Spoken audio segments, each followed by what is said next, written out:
Welcome to this week's Treasury Career Corner podcast, where I interview Treasury professionals about their Treasury careers. Each and every week, I talk to treasurers about how they built their careers, where they are now, and where they see both themselves and the Treasury profession going to next. This week's show, delighted to be joined by Richard Luke, the treasurer at Spirit Energy. Now, Spirit Energy are one of Europe's top independent exploration production companies.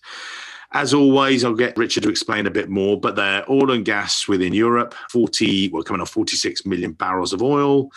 We can explain it, or you can explain it, 33 fields, loads of different things, combination through Centrica and another business partner, Bayerngas and stuff. I'll get Richard to explain that again. We had a bit of a chat before the show and we've exchanged some things. He sent me some notes the other day when he was watching the football, which was great. Really nice that he's thinking about it this much, but I think it's fantastic. You get someone like Richard on the show. We're going to talk about the variety you've had in your Treasury career, Mr. Luke.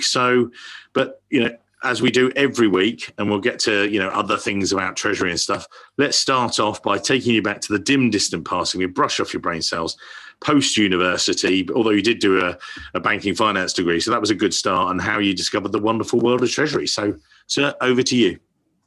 Well, firstly, thanks, Mike, for inviting me on the podcast. Pleasure. This is something new for me. Casting my mind back, yes. So I did do a banking and finance degree at Loughborough, and that gave me the opportunity within the degree for a year out, a placement year. Mm-hmm. And I think I'd recommend that to a lot of students. It really helped me refine my thoughts about where I wanted to go into finance. A lot of the people on the degree wanted to do investment banking. I think I was the same as that at the time. That's where the money was in London. Wow, come on, yeah. So I looked at Treasury. So there was a year-out opportunity at Tarmac in Wolverhampton in the Treasury department, and that was my first kind of experience and knowledge about Treasury. I mean, even though I did a banking and finance degree, Treasury wasn't mentioned, corporate Treasury wasn't mentioned. Right. So that was my first foray, and that was ideal. The year out gave me great experience. It was ideal. They even paid as well, which helped me in my final year at university. So that was great. And I went straight into it, into the Treasury dealing, Treasury analyst role, got involved in FX, cash management, and interest rates, and even kind of learned about the Treasury qualifications. Right. So I didn't have accounting qualifications as such, but Treasury really interested me, the practicalities of Treasury. Just for the listeners, you say Tarmac and it was a placement, but what did Tarmac do as a company? So Tarmac, as in the roads, I guess, and initially they invented Tarmac, and they were a heavy building materials company. They were a FTSE 250 at the time. Okay. And what happened with those guys is that as soon as I graduated, I was very fortunate that they were in the process of demerging. So when you demerge, naturally you need two Treasury teams, and Carillion was part of the demerger, so that demerged, and Tarmac was left at the end of it. And literally the week that I graduated, Mike, I got a call from the new treasurer of Tarmac saying, we've demerged, we're looking for a Treasury analyst. Do you fancy a job? And that was, again, very fortunate for me, and set me on the road to Treasury. And when you went in that new role, the newish spun out company, was it one of those where you all had to have separate new systems, or did you inherit the old ones, or what was the sort of, you got in there fresh faced as much as you could do post uni? What was it like? It was pretty basic stuff, right. Mike, at that stage. It was 25 years ago, I guess, when I started. So at that stage, it was spreadsheet based.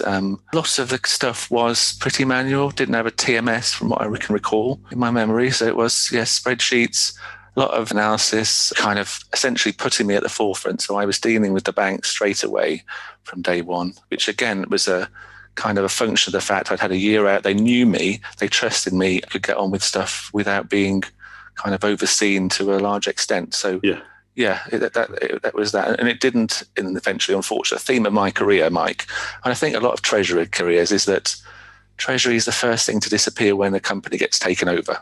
Yeah. So there's a lot of demergers and mergers, and Treasury is, the new company wants to take over the cash, wants to take over the debt and the risk management. That's kind of at the forefront of their mind when they're coming in. Yeah. And so following the demerger, there was a merger. So 6 months down the line, or a year down the line, it might have been, Tarmac was small enough to be kind of snapped up by someone else. So I, at that stage, realised there was limited future because of what I said, Treasury's first to go at Tarmac, and I looked elsewhere. And that's where I found the role at Vodafone. So I moved from the Midlands down south on my own, and moved to the first role in cash management at Vodafone. So that was a a great career move for myself. I got exposed ultimately over the 5 or 6 years I was there to all the elements, all the sub teams at Vodafone. I mean, because they were a big team even then, it was a big company even then. Yeah. They bought management just, I think, the week before I started. They have sub teams. I don't know if that's the case at the moment, but they have a cash management team. They have a subsidiary financing intercompany team, and they have a capital markets team. And I was really fortunate to move across the team. So I got straight away variety in my career for those 5 years. I had the variety of the cash management and sitting on the front office desk, managing the cash, managing the FX. Then I moved to intercompany. I had the exposure to that. And then I moved to capital markets, which again was a completely different area that I hadn't been exposed to before. And, again, broadened my horizons, gave me variety, which I've been fortunate to have all through my career. And you made that move from a FTSE 250, and again, Richard gave me some great briefing notes, and so for future guests, please feel free to give me briefing notes because it's really good. I mean, I'm going to dig into detail quite quickly. But you'd gone from Tarmac, FTSE 250 to Vodafone. I think at that they were FTSE 5, top. Yeah, they were probably the largest company in the world at that stage. Yeah, it was mental. We used to deal with them and stuff like that. And so you did that, and then you made a couple of moves, and keen to sort of explore those because what's the word? So you had a mix of different industries. So you had building materials through telco, and then energy and stuff. Give us a quick sort of whistle stop of some of the other moves you made.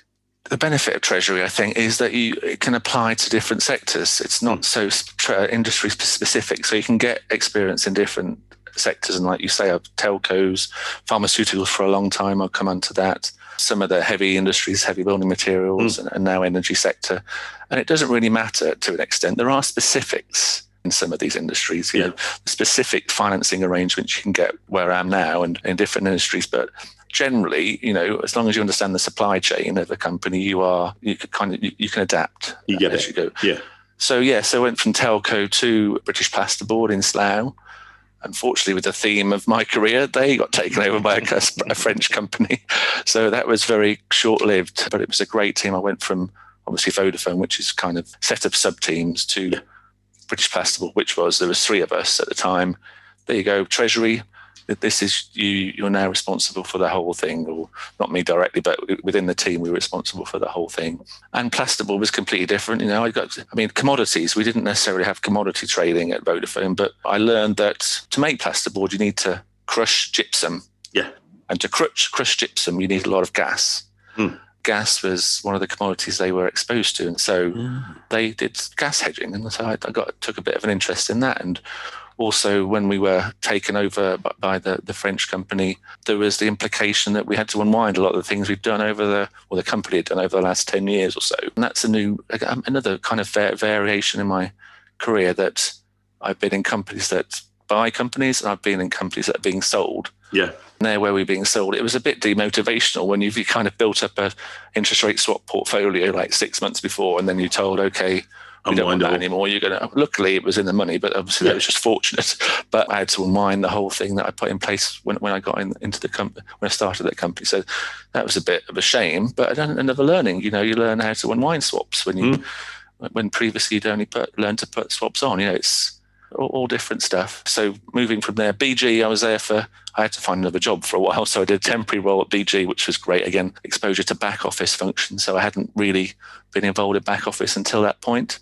What was it like running the back office there? Sort of, a lot of people go, back office, not so sure, and controls. Yeah, well, it is a lot more control driven naturally. And I'd had controls previously, but it was a lot more in the banking system setup. Linking the systems to the internet portals, the banking portals, and so on, and making sure there was no errors, error checking, a bit more diligence, and so on the audit side. So that was. And something different again. I don't think obviously it naturally wasn't my career going forward, but it was another interesting area that I think fitted well and probably benefited going forward where I ended up, that I had that kind of diligence in the background that I needed at that role. And then you'd had building materials, telco, a bit of energy, and then pharma. So that was it. So how did that contrast? You've got, as you say, you just talked there about some of the commodities which drives a business. And again, people listening, some of them will be working for a building services company. And then you're suddenly pharmaceutical, totally different in Treasury, or similar, or just different drivers? Different drivers, absolutely. And I guess Shire was an individual company at the time in that, I mean, it was big to start with. I was fortunate to get the role there. It was big to start with and just kept getting bigger and bigger and bigger by acquisitions, which were essentially used the leverage of their cash flow from a product they bought years and years beforehand, and they leveraged on that and essentially bought a company every 2 years on average, I think. And they were not small companies, it was billion-dollar companies every time. And the two companies they bought, or one company every 2 years, wasn't the only company they were looking at. They were looking at 5 or 6 to get to that one that ultimately paid dividend and they followed through with. So it was constantly active on the acquisition trail, and acquisition are quite good fun for Treasury. I think everyone probably knows in the Treasury world, in that you get involved in, probably the merger agreement up front, then the financing, the bridge financing potentially, then the taking out the bridge financing, the hedging, the interest rate stuff, the FX exposure. So it's completely all-encompassing, an acquisition itself, and even following the acquisition, there's the natural merger of their teams into your team, and systems into your team, and processes into your team. So it's a full and all-encompassing time. And I spent at Shire, and very valuable, and again, major focus on financing ultimately and various projects. I mean, ultimately my role was head of Treasury funding and projects, and the projects word was just because I couldn't think, or myself and my boss couldn't think of a better name, really. It was just project seems to, we thought of that probably. It was like funding and other stuff, but not quite right. But no, it was anything that could be captured by Treasury, essentially. So it's stuff like share buybacks we did, the acquisition funding we did, credit card tenders, cash management tenders. Within all of those, and particularly say the external financing and funding and things like that, what's your sort of checklist? I know you'll work this out with the treasurer and everything else, so you look at someone else, or is there a specific routine you tend to follow and say, right, these are the things we're going to get right, let's get the cash right? And as you say, you were obviously acquiring some of the companies, so that would be driven by the acquisition. But what I'm saying is, from your position, did you have, right, today we've got to focus on this week, next week we've got to focus on this, next month we've got to do this? Or how did you approach that from your level of role? Again, this is for advice for people out there in the world. It was difficult to plan, to be honest, because there were so many things in the pot at the same time, and you weren't controlling the timeline. Right. The BD team are controlling the timeline, so you just need to try and get a hold of the timeline and get a plan. So a lot of my role was planning, kind of building up a project plan, allocating time and people and other teams to it, and then every week I'd throw away the plan and say, okay, I need to change the plan to this, and this is what we need to focus on. So it was really, really varied, and really stretched the kind of, the mental and the kind of, I guess, the thought processes, and to make sure that you didn't drop the ball anywhere, because that would be the worst scenario. But we never dropped a ball, and everything went through fine. And ultimately we made a $32 billion acquisition and financed that with the biggest bond issued by a UK corporate at the time, a $12 billion bond, which we won prize. We won the Deal of the Year at the ACT, and my team got commended as well in the Corporate Finance Award. So that's where we ultimately ended up. I guess the lesson that I learned through that was you need to be pragmatic and just adapt, I think, is the main thing, and just be on your toes at all times, I think, is what I would say. And when you say what do you mean by that? Sort of say being pragmatic, and again, how do you define that in your role as assistant treasurer? Is it just that you come in one day and you might be thrown a curveball and everything else, and not getting worried about it, or is it just it is what it is? We might get bought tomorrow, so you just got to deal with it. So I think you learn. I think it's a learning process that you get, that how you adapt and how you deal with third parties interrupting the process. It's going to be banks or it's going to be lawyers. Primarily, they've got different objectives to your objectives. You just need to try and meet somewhere in the middle. And if they throw a quick curveball, you just need to be ready and kind of think about different options. What can we do in this scenario? What are the options? And work out, how you can position yourself or the company in the best way that we can be, adapt to this situation. Because you're not in control, it is out of your control, but you can prepare and put yourself as in your career, you can't really control your career to a large extent, but you can put yourself in the best position. You can study, get the qualifications. You can give yourself, look at people and take traits from people that you think are really strong and kind of adjust yourself. But in the end, there is a lot of fortune involved. All you can do is the best, I think, for yourself and the company. I mean, you very fortunate mentioned study. Actually, I was going to dive into that actually with you, more to do with also your treasury team around you. You're very pro study, I know, because what's driving that for yourself, and also were you then very much sort of encouraging other people to do it in the team, and if so, why do you think that's such an important thing? So I'd capture with the ACT exams, which I think have been really practical, really useful for my career. And that's just the base, isn't it? The fundamentals is a study which gives you the opportunity to learn and to develop secondary to the study. So I definitely recommend the ACT exams and the MCT, FCT, whatever they're called now. I definitely recommend going through that process just as interest. I mean, if nothing else, and it does give you kind of an understanding of the financial markets, how the world works, I think. And if you don't agree with it, you can adapt your view as well as necessary. Some of the things you can challenge in the MCT, and I remember doing that a number of times. And that's the benefit of it. I think the Treasury exams, I think, are really valuable. Yeah, I won't say exactly who it is because the story will explain why, but I know that one of my friends, clients who I placed and everything else, he got his MCT, he got a prize winner actually the past few years, and so did really well and everything else. And I know that he dedicated a lot of his time to actually doing it, even though he's got a young family and did all this, got through it, did it, put it. And he said on the sort of the Monday or whatever, he said he'd finished and he put everything up on the shelf and he was starting the role that I placed him in on the Thursday. And he thought, oh, that's good, put those and gather a bit of dust for a couple of years. That's really got that squared away. And then on the Friday, the new company I placed him with, they had to issue a profits warning. And he literally just went back into his study and got the book back off and went, right, what do we do now? And, not that he couldn't do it, but it was more, right, what are the things I need to look out for? What's the checklist sort of thing? And what might I've forgotten about this ratio and da-da-da. And he was like, I didn't realize I was going to start doing it like within 5 days. It's all right, we still drink together, so we're still friends. But did you find it sort of prepared you for some of the curveballs as well? Yeah, no, I think so. I mean, it was a long time ago.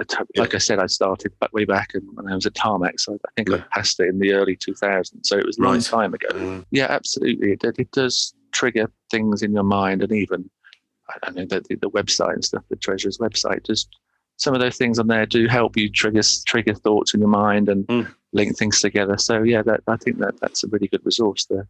You were at Shire again, so Shire Pharmaceuticals to there till a couple of years ago. Then perhaps just again for the listeners, I explained a bit at the top of the show, but where you are now and a bit more about your current role and the differences there.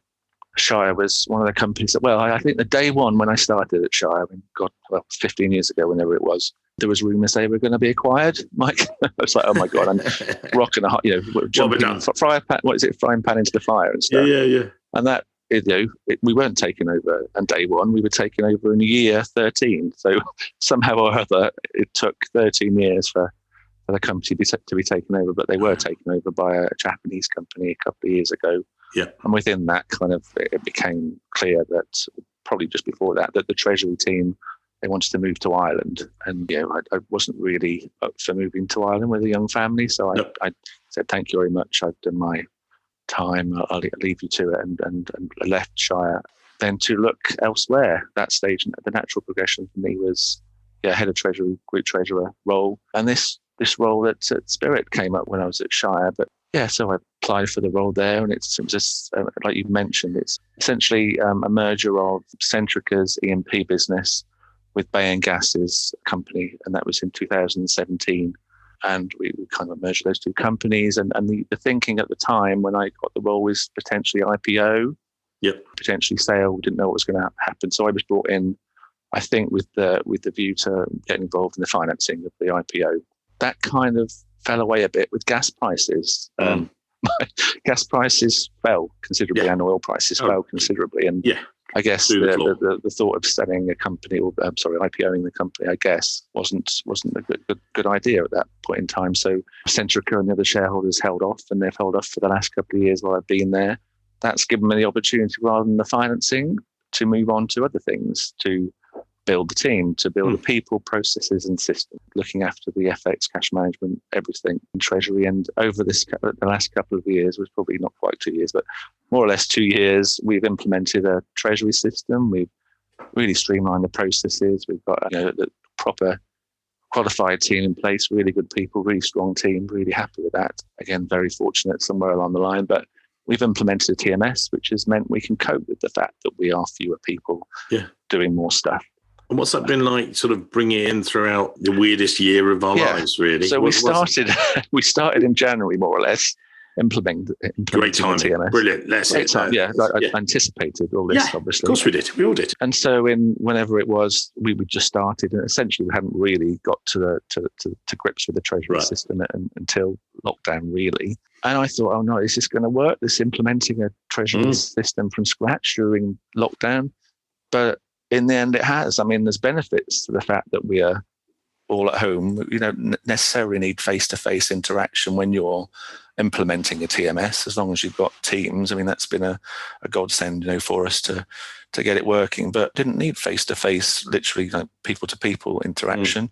No time wasting getting to the office. It saved me a couple of hours every day. We can share screens easily, share some of the things it does easily, and some of the teachings from the provider via Teams have worked quite well, I think. So we managed to do it. We've started in, like I say, February, March, and now we're using fully this automated Treasury system that automates our FX deals. It means we're more robust. We've got controls that we didn't have before, less spreadsheets that we had before. It's very spreadsheet, but going back to my time at Tarmac, it was very similar to that, very spreadsheet centric, and in my eyes, very risky. To base your whole treasury accounting and dealing on spreadsheets is not the way to go. So that was the first thing I recommended when I came in, that we get a TMS. So quickly got the budget, quickly got the tender in place, and decided on the provider, and we're now up and running, and it's working very well and giving us a bit of breathing space that we wouldn't otherwise have had. So it's great.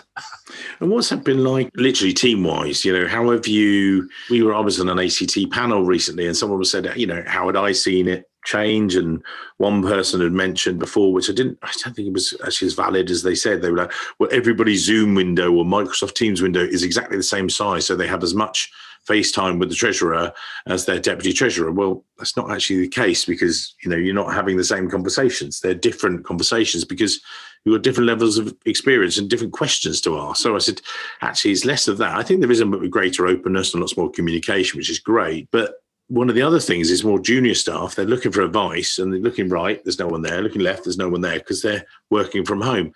How have you handled that? Or, how have you focused on the sort of the people management aspect versus process, or the technically stronger? How have you sort of, focused on that yourself as the treasurer?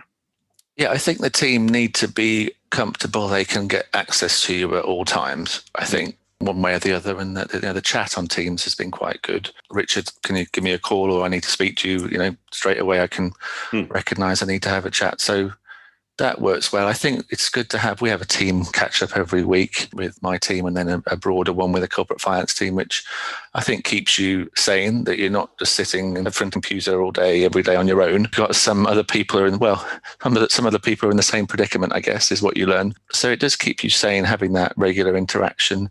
You need to get out as well, I think, is recommended.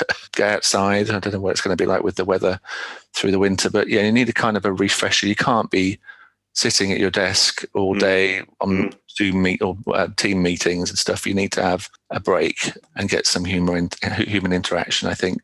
Yeah. But yeah, I think Teams work quite well. I mean, I'm used to working from home anyway.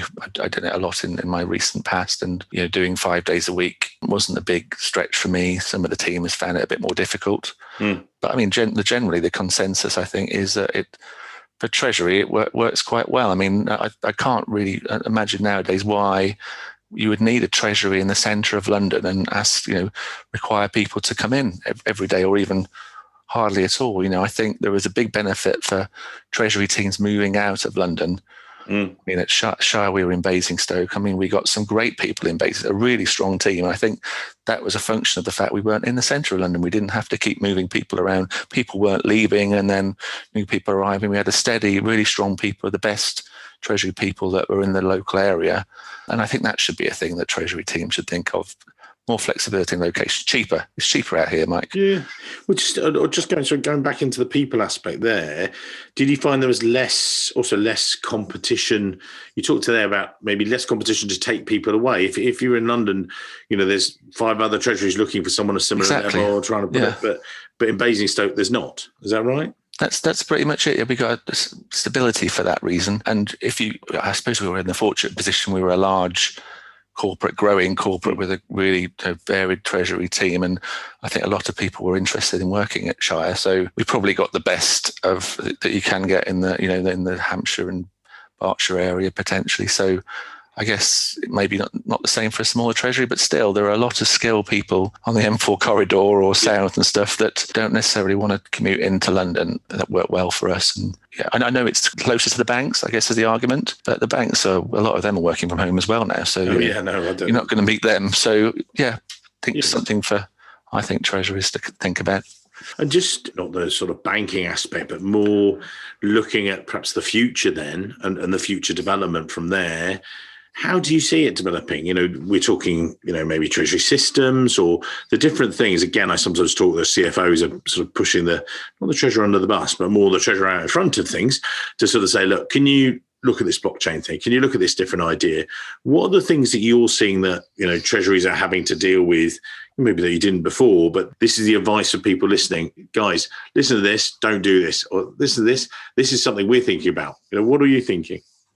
Well, I guess the couple of recent things that I've been thinking about is, negative interest rates, I think, has come to the fore in our world where we have surplus cash to deposit. I mean, I don't think shareholders or directors really want to be sitting on cash that's getting rid of their shareholder returns and kind of, making their balance sheets reducing value. It's not efficient to sit on cash anymore.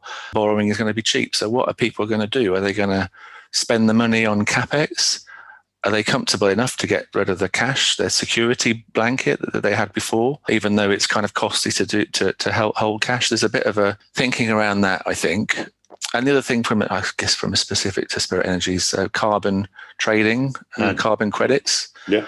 I mean, with the environmental changes and so on in the world at the moment, I think if you want to be carbon neutral, you might have to pay for it. If carbon credits are going to take off, the market for them is going to take off. You might need to work out your situation in regards to hedging yourself. That's another thing that is coming to the fore, I think, in our thinking at Spirit.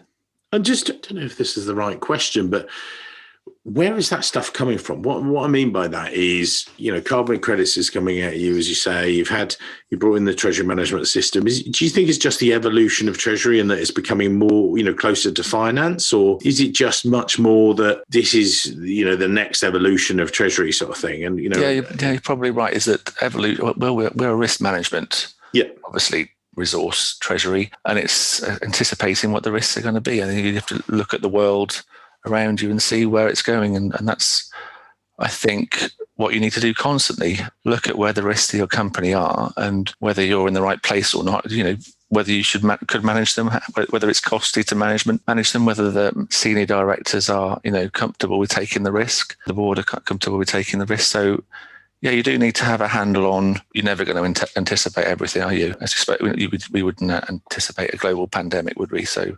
hopefully there's nothing like that. But, there is, you can't anticipate everything. You just need to kind of take a educated guess, I guess. Yeah, I've talked about it before, and there was this sort of ship analogy. The key thing I saw that treasurers were doing a lot of the time was, having the telescope, having the binoculars, looking to the future. Whilst, the captain might be the CFO just sailing the ship and just making sure it just keeps going. But this, by the way, boss, this is what's coming down the line sort of thing. And, these are the things. But exactly as you say, there's going to be unexpected things, but it's a way of, Treasury proving its value as well, as much as anything, being that active risk managers as well, sort of thing. Yeah, for ourselves, I guess, as a oil and gas company, you need to work out what gas prices and oil prices are going to do, whether that's going to have an impact. I mean, we're just focusing Spirit Energy on Northern Europe, operating and operated assets in UK, Norway, the Netherlands and Denmark. Essentially, those 33 producing fields you mentioned. So we are kind of dependent on the oil prices and gas prices and the production that can be maintained from these licenses we have in these territories. That is essentially our remit as a company. That's your driver and things. And just going, not coming back, but just looking at team-wise, you said you slimmed down and stuff like that, but you've managed a number of different teams of people. And I know you and I have spoken about different things. We'll go into your, career advice and, the wrap up in a minute about, we'll put your LinkedIn details in the show notes. But before we do that, I was just going to ask you, when you're managing, coaching teams and things like that, again, for the listeners, what's your sort of, not your checklist, but what do you try and do? Obviously there's, you talked about your propensity to study. You'd studied, you say to guys, it sounds like, guys, get some study under your belt. That's a really good thing to do. Or what are the other things when you're managing, coaching teams that you try and instill in them? Again, for the listeners, this, people are trying to take advice from this and they'll, you used to have a commute to work. They don't have a commute to work anymore, but hopefully people are still listening. We've still got good numbers. What are you telling people to do? What's your coaching methodology for that? So I'm personally not a great one for a specific mentor, but I think there is some value in recognizing traits of people you respect and drawing them on them. I think that's quite important. So it might be 4 or 5 different people recognizing the valuable traits and applying them to yourself. I think that's something to consider, and also make sure you're fortunate. So essentially, I don't know how you do that exactly, but you do need to kind of position yourself correctly. But in the end, there's a lot of fortune in the game, being in the right place at the right time. And I think when I recruit, it's getting people who are on the same wavelength as you. You can have a variety of different people with different perspectives, different skills, different backgrounds completely, but you need to have some way to communicate with them and some kind of wavelength that you can both recognize. That's, I think, the main thing. And I think that is undervalued when people recruit. I think a lot of companies look at, testing, a psychometric test and doing the days and whatever they do, monitoring people over a day and how they react to different situations. That's all great. But in the end, you want someone who's smart, who knows what they're doing, qualified, and can communicate, and that's the wavelength thing. If you get someone on the same wavelength, it's so much more valuable for the short term, medium, and long term than any of the other things you can recognize in a psychometric test. Yeah. That's probably what I would say. Would that be your wrap-up advice today? Anything else? I mean, we talked about study, and as I say, we're in the show notes. We'll put your LinkedIn profile so people can connect to you. And again, you can reject them if they're not in Treasury and you don't want them. It's fine. But if you do, and I think is that. But what sort of wrap-up notes would you give to people listening today? Because it'd be great to sort of rattle through a lot of that. But what are you telling people? Well, I think people who listen to this probably know that Treasury isn't boring. Yeah, there's a lot of variety available in Treasury, different size of team, size of companies, industries, levels of seniority. Things change, companies merge and demerge, and you take the opportunities when you can take them, I think is probably what I'd say. Brilliant advice. Well, Mr. Luke, amazing to have you on the show today. I know we'd Thanks again, Mike. Well, pleasure, sir. And look forward to, once we are out of this crazy pandemic, maybe doing the odd beer or coffee, not in the same glass, obviously. But it'd be great to see you. And, I think a lot of people get a lot of value from today's episode. And, it's all about those snippets as well. So thank you very much for your time, sir. Been fun. Cheers, Mike. Thank you, sir.